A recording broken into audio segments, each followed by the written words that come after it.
বন্যার শুরু থেকে আপনারা জানেন যে ঈদের দিনে রাত্রে আমি এই বন্যার জন্য ঢাকা কাল থেকে চলে আসি এবং পরদিনে আমি সচিব মহোদয়ের সহ আমরা সিলেট অঞ্চলে গিয়েছিলাম।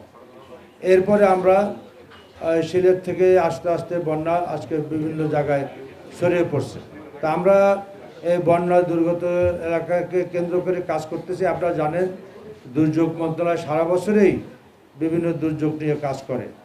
আমরা শুধু বন্যা না, বন্যা, সাইক্লোন, ভূমিকম্প সহ আপনাদের বিভিন্ন জায়গায় অগ্নি সহ বিভিন্ন দুর্ঘটনা নিয়ে সারা বছর এই দুর্যোগ মন্ত্রণালয় দুর্যোগের জন্য প্রস্তুত থাকে।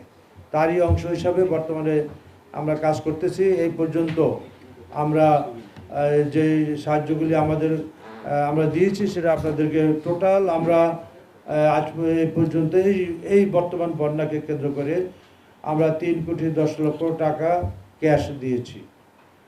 আর আমরা 8,700 মেট্রিক টন চাল দিয়েছি, 58,500 প্যাকেট শুকনো খাবার দিয়েছি, 60 লক্ষ টাকা আমরা শিশু খাদ্য দিয়েছি, 60 লক্ষ টাকা গোখাদ্য আমরা দিয়েছি। নগদের কাছে সব গ্রাহকই প্রিয়, তাই তো সারা দেশে ক্যাশ আউট চার্জ সবচেয়ে কম। এর ভিতরে আপনাদের সিলেট সিটি কর্পোরেশন, সুনামগঞ্জ, নেত্রকোনা, মৌলভীবাজার, হবিগঞ্জ, রংপুর, জামালপুর, গাইবান্ধা, ফেনী, রাঙ্গামাটি, বগুড়া, কুড়িগ্রাম, সিরাজগঞ্জ, লালমনিরহাট, কক্সবাজার, এই মোট 15টা জেলায় এই বন্যার বিভিন্ন আমরা বর্তমানে আমাদের কাজ চলমান। ভবিষ্যতে যদি আরও বিস্তৃতি লাভ করে তখন আমরা সেখান থেকেও অ্যাড্রেস করব।